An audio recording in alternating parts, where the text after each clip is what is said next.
We have all seen LeBron's greatness throughout his career, but it has become insane to see now. After the in-season tournament, LeBron is still defying feats we never thought would be imaginable at his age. He became the first in-season tournament MVP and added another championship and MVP to his already large cabinet. He also broke the record for fewest minutes played in a 35-5 game, recording this stat in only 22 minutes, beating out a 24-year-old Desmond Bane from last season, a 26-year-old Westbrook, and a 26-year-old Jordan. LeBron is about to turn 39 and broke this record. He is also closing in on 40,000 points, which he would be the first player to achieve this number. He's projected to hit the mark sometime around February of this season if he keeps up his pace.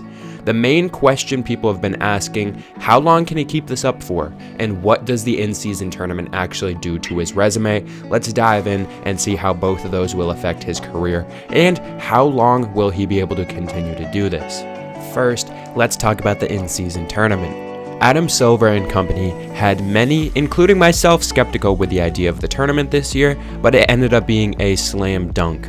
It made the regular season actually matter, and it was fun to watch the games again. Young and old, star or not, everywhere you looked, the players were competing for that $500,000 check and the bragging rights that came along with it.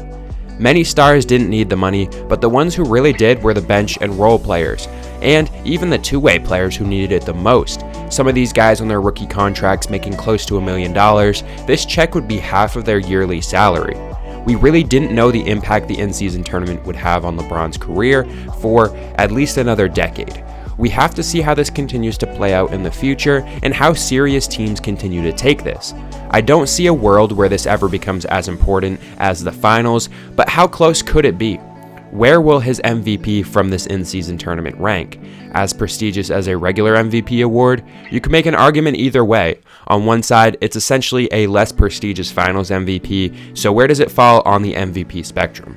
Does the regular season MVP come in last, or does it still trump the in-season MVP?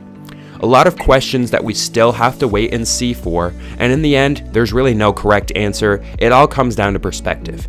The outcomes in the tournament for LeBron's legacy could have easily varied, but he did end up with the best case for himself. If they had lost, this puts a dent on his career for some, like his other finals losses, but also if the Lakers won and Anthony Davis or another player won the MVP, many would knock LeBron for not being the best player on this team. It was close after AD's final game, and many were quick to ask why he didn't receive it, but looking at the whole tournament stats, LeBron clears and was more efficient throughout. The craziest thing for me was the 60% from three, showing that he is still elite for some who may not consider him one of the best in the league anymore. After looking through all of these stats, when will this end? People have been asking this question for the past half decade, and ever since LeBron really has gone to the Lakers. He can't keep performing at this level, can he? Some saw his signing to the Lakers as maybe a retirement tour, but he has continued to defy his age, winning championships and MVPs in his time there. The main question to ask about LeBron is what will go first, his body or his mind? For 99% of athletes, it's the body. Many continue to play past their prime and give it until they just physically can't play anymore, sometimes even going to other leagues overseas just because they don't want to give up the game. We do see rare instances of stars retiring in their prime, more often in the NFL than the NBA though. LeBron could fall victim to this, though he's not in his prime, he doesn't seem to get hurt, and unless he does have one of those career-ending injuries, which we obviously hope he doesn't, he might just retire because he feels like he has nothing left to accomplish. He has stated on occasions that he does want to play with Bronny, but he also has gone back and said that he wants Bronny to have his own career, and he doesn't want that to be the only reason he still plays. This season could end up being his last. We saw him question in the offseason, and some thought he wouldn't come back this year.